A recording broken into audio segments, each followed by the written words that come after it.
Page d'histoire à présent, le traité cédant le Congo de Léopold II à la Belgique est exposé aux archives de l'État. Ce traité, signé en 1907, n'existe qu'en 2 exemplaires. Et au fil du temps, ces documents ont mystérieusement disparu jusqu'il y a 2 ans où l'un d'eux a été retrouvé dans une salle de vente. Il est à nouveau propriété de l'État. François Andréolitti, Stéphanie Merken, Patrick Michal et Françoise Barré. Sous nos yeux curieux, un document authentique, rare, sur du papier de chiffon.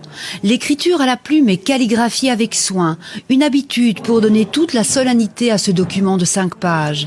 Voyez ces 12 signatures officielles de ministres et secrétaires généraux, 12 sceaux à la cire, tous reliés par les couleurs de la Belgique. Ce traité de 1907 est celui qui cède le Congo de Léopold II à la Belgique.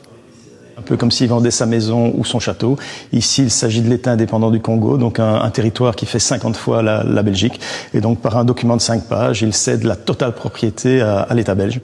En seulement 5 pages et 4 articles, un pan essentiel de l'histoire.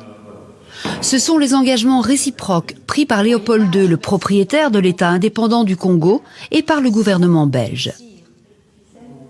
Il cède les sols, il cède les bâtiments et il cède aussi toutes les ressources, que ce soit agricoles, minières ou autres. Le caoutchouc, l'ivoire, tout est cédé via cet acte, mais il n'y a aucun mot pour les populations en fait.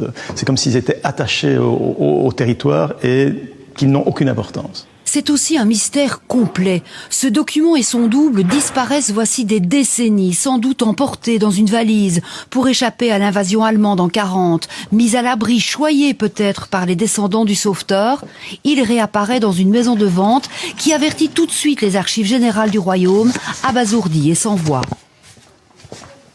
Donc, étant donné que les documents d'archives produits par des services publics ont un caractère inaliénable et imprescriptible, ça autorise les archives de l'État à les récupérer partout où ils se trouvent, c'est-à-dire tant en Belgique qu'à l'étranger. Par discrétion, le nom de celui qui a tenté de le vendre restera secret. Ce document est aujourd'hui aux archives générales du royaume, parmi les 15 kilomètres d'archives des périodes coloniales. Tout le monde peut le voir, il est exposé jusqu'en décembre à la salle de lecture.